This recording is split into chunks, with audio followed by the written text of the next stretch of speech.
अस्सलामु अलैकुम वरहमतुल्लाहि वबरकातुह। ला हौला वला कुव्वता इल्ला बिल्लाह अल अलिय्यिल अज़ीम। अऊज़ु बिल्लाहि मिनश शैतानिर रजीम। बिस्मिल्लाहिर रहमानिर रहीम। अल्हम्दुलिल्लाहि रब्बिल आलमीन बारिइल खलाइक़ अजमईन व बाइसिल अंबियाइ वल मुरसलीन अल्लज़ी बअुदा फला युरा व क़रुबा फशहिदन नजवा अल्लज़ी खलक़ल खलाइक़ बिक़ुदरतिही व नशरर रियाह बिरहमतिही व वत्तद बिस्सुखूर मयदान अर्ज़िही सुम्मा अस्सलातु वस्सलाम अत्तहिय्यतु वल इकराम अलल बशीरिन नज़ीर अस्सराजिल मुनीर हबीब इलाहिल आलमीन अबिल क़ासिम मुहम्मद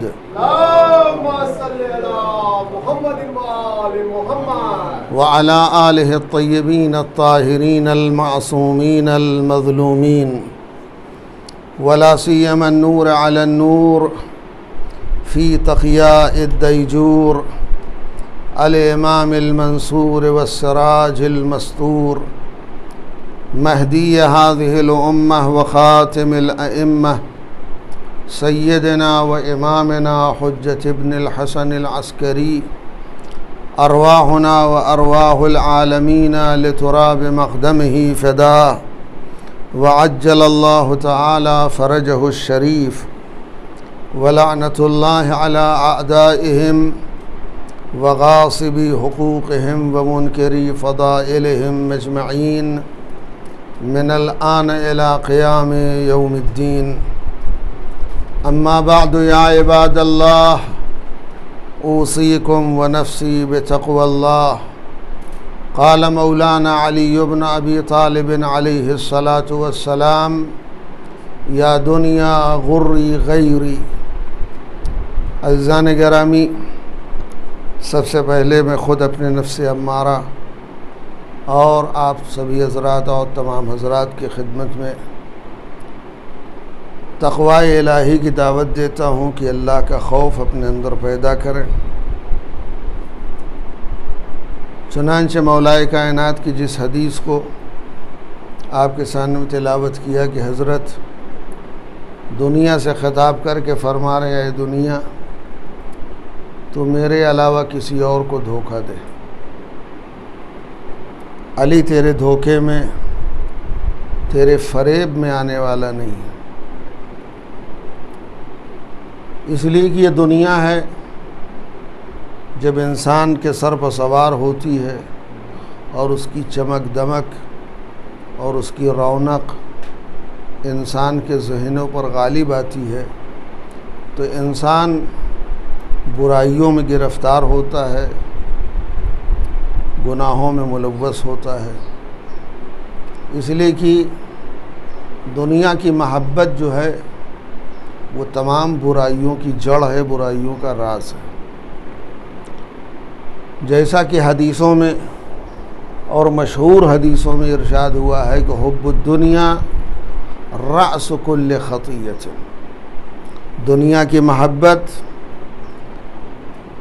हर ख़ता, हर गलती, हर बुराई का सरचश्मा है, जड़ है, राज है। दुनिया की महब्बत का मतलब ये है कि इंसान खुदा को भूल जाए, दीन को बालाए ताक़ रख दे और सिर्फ़ दुनिया में और मादियात में मगन हो जाए, इसको कहते हैं दुनिया की महब्बत।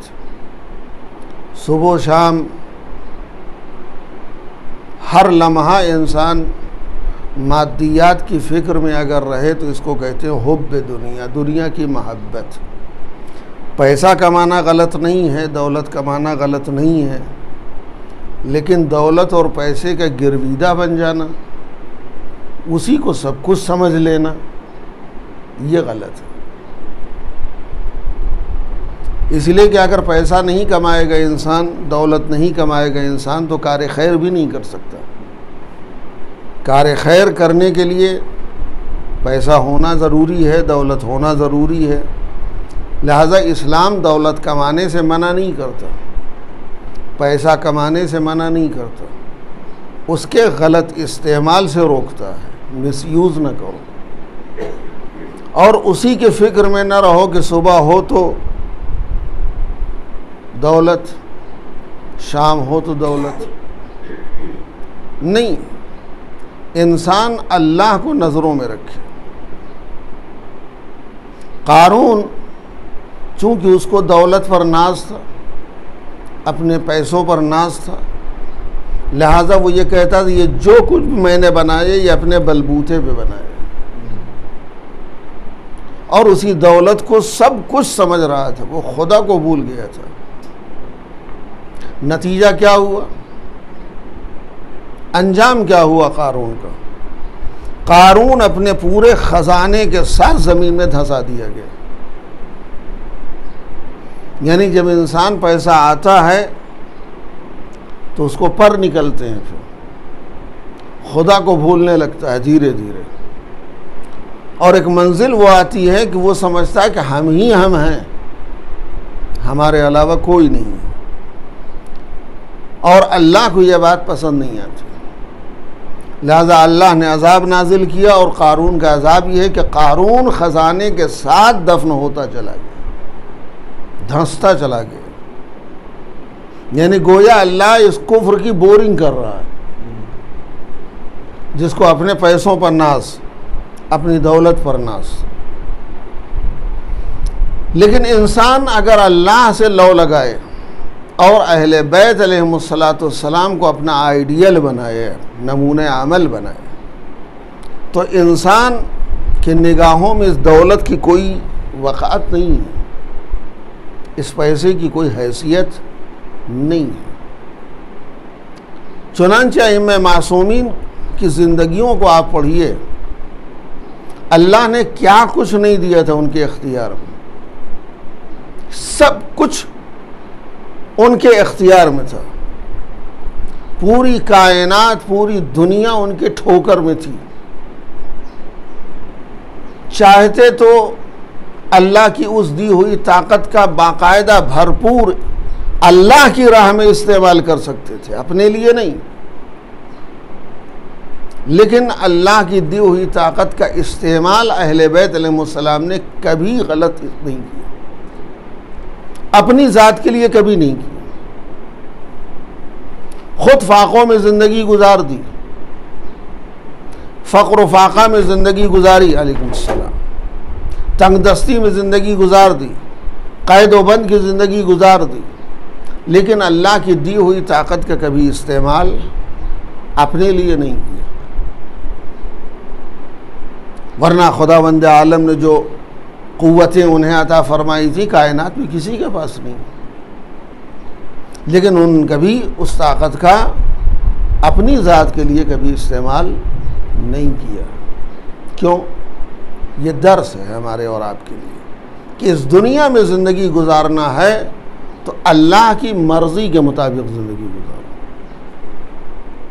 उसकी रज़ा के मुताबिक ज़िंदगी गुजारो।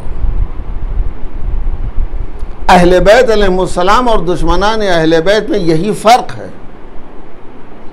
उनके पास सब कुछ था, इख्तियार था, लेकिन कभी उन्होंने सीना तान के लोगों के सामने चलने की कोशिश नहीं की। अहले बैत में आप इंसाफ से बताइए, खुदावंद आलम ने जिसे ज़मीन से लेकर के आसमान तक की जो सैर करवा रहा है और जिसके इशारे पर चांद के टुकड़े हो रहे हैं, जिसके इशारे पर सितारा आ रहा है, सूरज पलट रहा है, उसकी ज़िंदगी देखिए। आम पब्लिक के साथ उन्हीं के अंदाज में ज़िंदगी गुजारो। या हमारे आपके यहाँ है मिजाज है कि ज़रा सा तरक्की हुई तो हमारा पैर ज़मीन पर नहीं रहता, हमारे चलने का अंदाज़ बदल जाता है, उठने बैठने का अंदाज़ बदल जाता है, बोल चाल का अंदाज़ बदल जाता है। हम अपना पैर ज़मीन पे नहीं रखते थे ज़रा सी तरक्की होती है तो। लेकिन इतनी तरक्कियां होने के बाद भी आकर के फर्श पर गरीब के साथ बैठना, ये खुद इस बात की दलील है कि हम अल्लाह के लिए ज़िंदगी गुजारते हैं।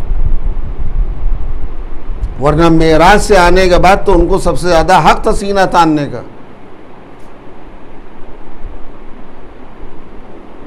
सूरज को पलटाने के बाद उन्हें ज़्यादा हक है सीना तान के चलने का कि हमसे ज़्यादा बेहतर कौन है, हमसे ज़्यादा अज़मत वाला कौन है। लेकिन कभी अहले बैत नहीं काम नहीं किए। क्यों? इसलिए कि अहले बैत अलैहिमुस्सलाम की ज़िंदगियाँ जो होती हैं वो खुदा के लिए होती हैं, अल्लाह के लिए, उसके दीन के लिए होती हैं। और दुश्मनान अहले बैत उनकी इस ज़िंदगी से खाइफ थे कि इनकी ये सादा ज़िंदगी जो है लोगों के दिलों में घर बना रही है, जगह बना रही है।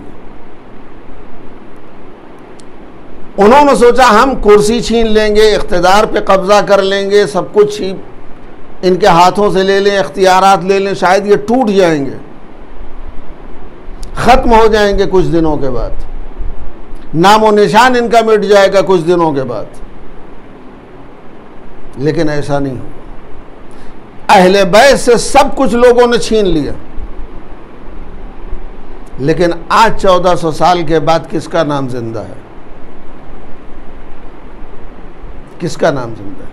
जिसके पास इख्तिदार था, जिसके पास कुर्सी थी, उसका नाम लेने वाला कोई है? जो फाकों में जिंदगी गुजारा, जो तंगदस्ती में जिंदगी गुजारा, जो कैद बंद की जिंदगी गुजारा, आज पूरी दुनिया उसका नाम ले रही है। यजीद क्या कह रहा था? यजीद क्या चाह रहा था? यजीद का मकसद क्या था? यजीद का मकसद यही था कि दीन ख़त्म हो जाए, अल्लाह और रसूल का नाम ख़त्म हो जाए। यजीद तौहीद को मिटाना चाहता था, रसालत को मिटाना चाहता था, शरीयत को मिटाना चाहता था। और उसे मालूम था कि अल्लाह तक पहुँचने के लिए, रसालत को ख़त्म करने के लिए, तौहीद को ख़त्म करने के लिए सबसे बड़ी रुकावट है इमामत। लिहाजा यजीद ने अपने दौर इक़्तिदार के पहले साल उसने इमामत पर हमला किया है, इसलिए कि इमामत कमज़ोर होगी तो रसालत और तौहीद को ख़त्म करना आसान हो जाएगा। इसलिए कि इमामत जो है वो तौहीद और रसालत की दिफाई लाइन है। यानी इस हद को, इस सरहद को, इस लाइन को अगर तोड़ दिया तो रसालत और तौहीद तक आसानी से पहुंचा जा सकता है। लिहाजा उसने सबसे पहले इमामत पर हमला किया, इमाम हुसैन को कत्ल किया। इमाम हुसैन को कत्ल करने के बाद मस्जिद नबवी पे हमला किया, रसालत पर हमला किया, घोड़े बंधवाए, गलाजतें की और पूरे मदीने में औरतों को अपने सिपाहियों के लिए मुबाह और हलाल करार दिया। ये क्या है? उसको मालूम था कि हम अगर अल्लाह तक पहुंचना चाहते हैं तो सबसे पहले इमामत को ख़त्म करना पड़ेगा, इमामत पर हमला करना। तो हुकूमत के पहले साल इमामत पर हमला किया, इमामत पर हमला किया तो वो शेर बना, हिम्मत आई। अब उसने कहा दूसरा स्टेप नबूवत पे हमला होना, रसालत पे हमला होना, मस्जिद मदीने पे हमला किया और मस्जिद नबवी पे हमला करके उसकी बेहुरमती की, मदीने की बेहुरमती की। तीसरे साल खाने काबा पे हमला किया है। अब आप समझ रहे हैं ना, इमामत से शुरू किया है, तौहीद पे पहुंचा है। उसको असल जाना था तौहीद तक। तौहीद के दिफा के लिए पहले है नबूवत, उसके बाद सबसे पहले सीना सिपर है इमामत। यानी इमामत को ख़त्म करेंगे तो नबूवत, नबूवत को ख़त्म करेंगे तो तौहीद। इसका मकसद यही था और कुल 3 साल 8 महीने हुकूमत की है यजीद ने। सन 25 या 26 हिजरी में पैदा हुआ और सन 64 हिजरी में वासिल जहन्नम हुआ, जो कल की तारीख़ आपकी गुजरी है। आपने जश्न मनाया है, ईद मनाई है मर्ग यजीद की। 14 रबीउल अव्वल सन 64 हिजरी को वासिल जहन्नम हुआ। इस 3 साल 8 महीने के दौर इख्तिदार में 3 बड़े कारनामे उसने किए। सबसे पहला कारनामा इमामत पर हमला, दूसरा नबूवत यानी मदीने पे हमला, तीसरा तौहीद पे हमला यानी खाने काबा पे हमला किया है। अब आप अंदाज़ा लगाइए कि यजीद चाह रहा था कि ये सब ख़त्म हो जाए, इमामत, नबूवत, तौहीद, लेकिन आज नाम किसका बाकी है? हम जनाब ज़ैनब सलामुल्लाह अलैहा को जितना सलाम करें कम है। जनाब ज़ैनब उलिया मकाम को जितना शुक्रिया अदा करे बीबी का उतना कम है। भरे दरबार में अपने मजमू में तकरीर करना बहुत आसान है, दुश्मन के मजमे में हाकिम वक्त के सामने सिपाहियों के दरमियान नरगयादा में घिर के हाकिम को जलील और रुसवा करना, ये अली की बेटी का काम है। और अंदाज क्या है? जिस वक्त यजीद का भरा हुआ दरबार था और अहले हरम को रस्सियों में जकड़ करके दरबार में हाजिर किया गया है, तमाशाइयों का हुजूम, पूरा मजमा छलक रहा है, मस्जिद छलक रही है मजमे से। यजीद तख्त पर बैठा हुआ, रवायत कहती है जी बिरासिल हुसैन व वज़अहू बैना यदै, सरे हुसैन लाया गया और यजीद के सामने तख्त के पर रखा गया। जनाब ज़ैनब हैं, ये मंजर देख रही हैं, बाजू बंधे हुए हैं, रस्सियों में जकड़ी हैं, लेकिन ये मंजर देख रही हैं। सरे हुसैन तख्त में ला के रखा गया और उस मलऊन के हाथ में एक छड़ी थी, उस छड़ी से बेअदबी कर रहा था इमाम हुसैन के लबहाए मुबारक पर। जनाब ज़ैनब ने फरियाद की और शहजादी खड़ी हुई, खड़ी हो करके जो खुतबा दिया है, 3 जुमलों में पूरी तारीख़ करबला बयान कर दी और यजीद के मकसद पर पानी फेर दिया शहजादी ने। सबसे पहले जब उसने बेअदबी की है, फनादत बेसौतिन हज़ीन, एक दर्द भरी आवाज में फरियाद बुलंद की शहजादी ने, वाह हुसैना वाह हबीबा रसूलिल्लाह। ऐसी आवाज थी कि पूरे मजमे पे सन्नाटा छा गया, यजीद के मंसूबे पे पानी फिर गया। और उसके बाद शहजादी खड़ी हुई, फ़क़ामत ज़ैनब बिन्त अली अला क़दमै, शहजादी फिर खड़ी हुई और उसके बाद फरमाती अल्हम्दुलिल्लाह रब्बिल आलमीन, तमाम तारीफ़ें उस अल्लाह के लिए जो आलमीन का परवरदिगार है। ये एक जुमला शहजादी का था, लेकिन इससे यह साबित कर दिया कि यजीद जो तू तौहीद को मिटाना चाह रहा था, उसी तौहीद का प्रचार हम यहाँ कर रहे हैं। तमाम तारीफ़ें उस खुदा के लिए जिसको तू मिटा रहा था, जो आलमीन का परवरदिगार है। और उसके बाद शहजादी फरमाती वस्सलातु वस्सलामु अला जद्दी रसूलिल्लाह, दुरूद व सलाम हो मेरे नाना मोहम्मद मुस्तफ़ा रसूल खुदा पर।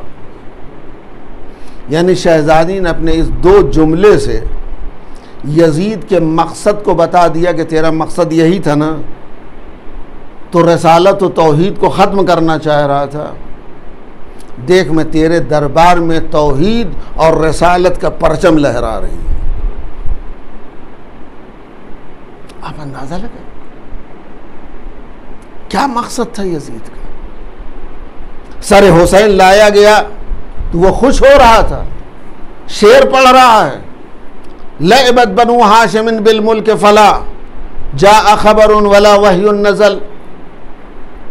बनी हाशिम ने हुकूमत के साथ एक खेल खेला था, ना तो कोई खबर आई थी, ना वही नाजिल हुई थी, ना कोई फरिश्ता आया था, ना रसूल आया था, ना कुरान आया था।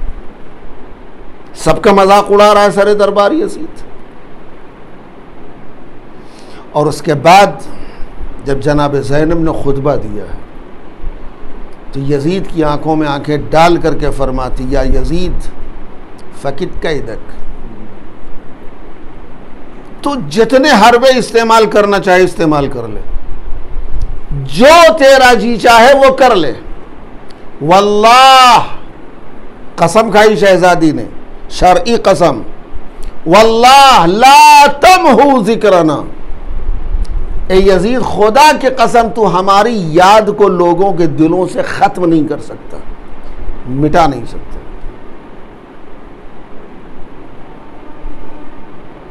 ये शहजादी है।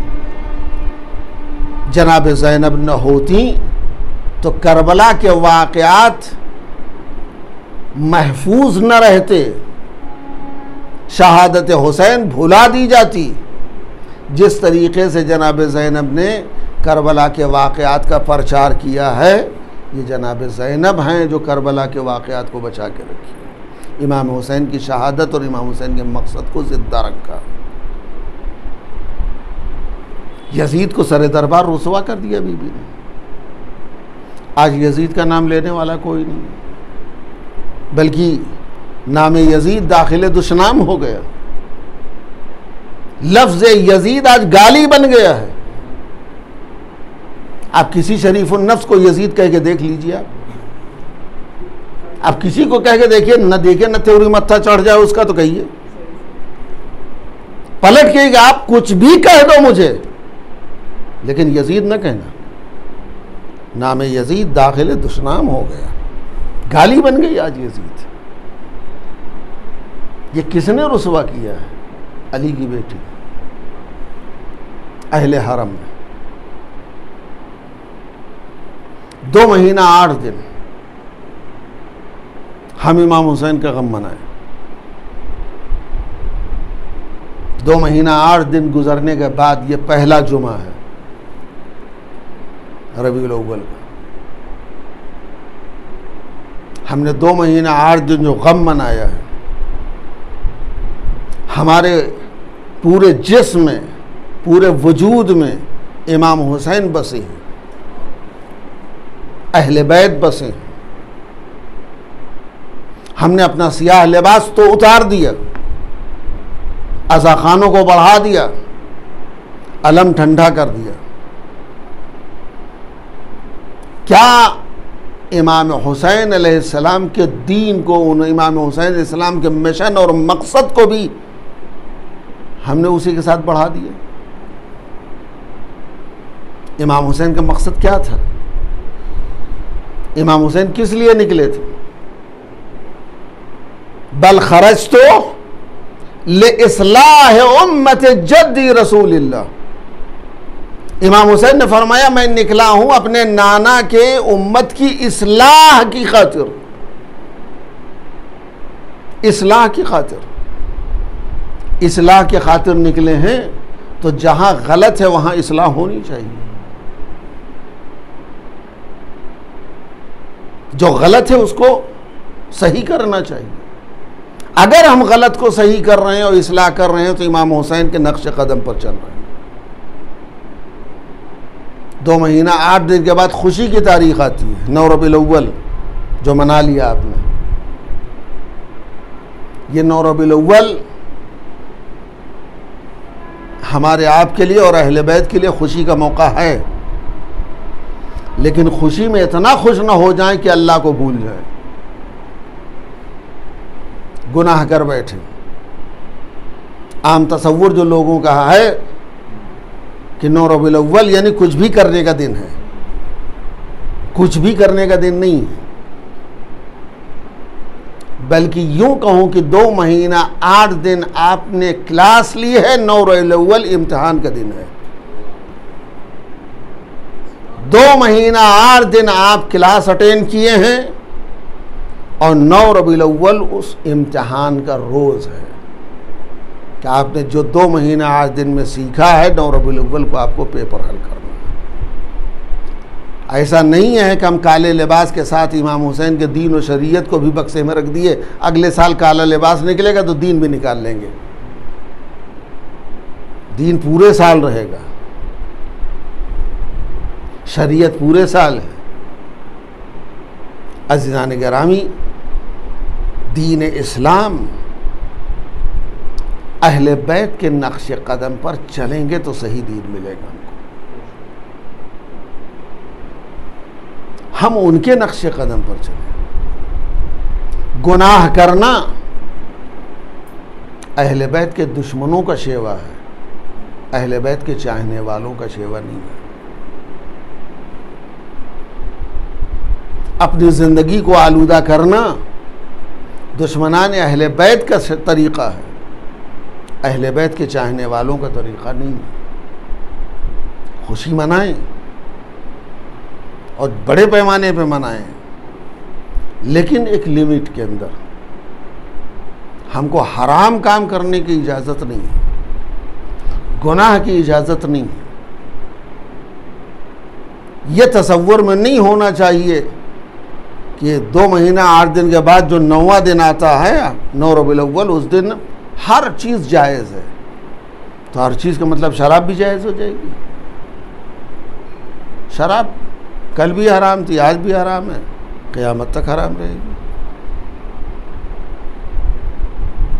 अहले बैत के रंग में रंगना यह हमारा कमाल है।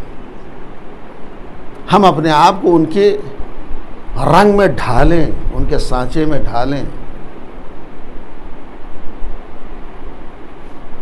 ये मकसद है हमारा। और ये दौर दौर ग़ैबत है। अइम्मे मासूमीन ने बड़ी मुश्किलात से दीन को बचाया है, और यह दीन हम तक जो पहुंचा है बड़ी मुश्किलात से पहुंचा है। इसको संभाल के रखना हमारी आपकी जिम्मेदारी है। और जिस तरीके से यह अमानत हमें और आपको मिली है, इसी तरीके से इस अमानत को हम अपनी नस्लों तक पहुंचाएं, ये भी हमारी जिम्मेदारी है। हम अपने बच्चों तक पहुंचाएं इस तरीके की। लिहाजा ज़रूरत है कि इस दौर ग़ैबत कुबरा में, जहाँ हमारा इमाम हमारी निगाहों के सामने नहीं है, तो हम इस दौर ग़ैबत में अपने इमाम की रज़ा और खुशनूदी की खातिर दीन पर भी अमल करें और दीन को लोगों तक पहुँचाएँ। इसलिए कि 11वें इमाम ने फरमाया कि यतीम वो नहीं कि जिसका बाप मर जाए। वो यतीम है जिसका बाप मर जाता है, माँ मर जाती, यतीम है। लेकिन सबसे बड़ा यतीम वो है कि जिसकी पहुंच उसके इमाम वक्त तक न हो, इमाम उसकी निगाहों के सामने न हो, इमाम तक रसाई उसकी न हो, वो यतीम है। तो आज हम लोग, चूँकि हमारा इमाम हमारी निगाहों के सामने नहीं है, इमाम तक हमारी पहुंच नहीं है, रसाई नहीं है, लिहाजा हम सब उस यतीम की फहरिस्त में हैं। लिहाजा इस दौर गुर्बत में, जहाँ अइम्मे मासूमीन ने फरमाया यतीमों की किफ़ालत करना, यतीमों की देखभाल करना बहुत ज़्यादा अजर व सवाब रखता है, उसी तरीके से इस दौर गुर्बत में अयताम आले मोहम्मद, शियायान आले मोहम्मद जो दूर दराज जहाँ भी हैं, उनकी देखभाल करना, उन तक दीन पहुँचाना, उन तक पैगाम पहुँचाना, ये भी हमारी और आपकी जिम्मेदारी है। पैगंबर ने फरमाया, एक यतीम के सर पर जो आदमी हाथ फेरता है तो जितने बाल उसके हाथ के नीचे आते हैं उतनी नेकियां उसके नामे आमाल में लिखी जाती हैं। अब आपके हाथ के नीचे कितने बाल आते हैं आप गिन लीजिए। जितने बाल एक मर्तबा अगर आपने हाथ यतीम के सर पे फेर दिया, जितने बाल उस हाथ के नीचे आए उतनी नेकियां आपके नामे आमाल में लिखी जाएंगी। यतीम के साथ रवैया करने का यह सवाब है। और अगर हम ज़माने ग़ैबत कुबरा में अयताम आले मोहम्मद, यतीमान आले मोहम्मद जो उनके शिया हैं, उन तक दीन पहुंचा दें, उनकी किफ़ालत करें, कितना अजर मिलेगा। यही वजह है कि 11वें इमाम ने फरमाया ज़माने ग़ैबत क़ाइम में, हमारे बेटे की ग़ैबत के ज़माने में हमारे शियों तक जो दीन को पहुँचाएगा, हमारे शियों की देखभाल जो करेगा, रोज़ क़यामत जन्नत में हम एक साथ रहेंगे। एक साथ, जैसे ये हमारी 2 उंगलियां हैं, इसी तरीके से इमाम ने फरमाया हम और वो दोनों एक साथ रहेंगे, पहलू में रहेंगे। लिहाजा ज़रूरत है कि इस दौर ग़ैबत में हम शियों की खिदमत करें, उन तक दीन पहुँचाएँ, पैगाम पहुँचाएँ अहले बैत का, उनके मिशन को उन तक पहुँचाएँ। खुदावंद आलम हम सबको तौफीक दे अहले बैत अलैहिस्सलाम के सदक़े में उनके दीन की खिदमत करें और उनके शियों तक उनके पैगाम, उनके दीन को, उनके मिशन को पहुँचाने की कोशिश करें। परवरदिगार हमारे ज़माने के इमाम को हम सब से राज़ी फरमाए। इस दौर ग़ैबत में परवरदिगार इमाम असर की तवज्जुहात हम सब पर मबज़ूल फरमा, इमाम की दुआओं में हम सबको शामिल फरमा। अऊज़ु बिल्लाहि मिनश शैतानिर रजीम, बिस्मिल्लाहिर्रहमानिर्रहीम, वल अस्र इन्नल इंसाना लफ़ी खुस्र इल्लल्लज़ीना आमनू व अमिलुस्सालिहात व तवासौ बिल हक़्क़ि व तवासौ बिस्सब्र। सदक़ल्लाहुल अलीयुल अज़ीम।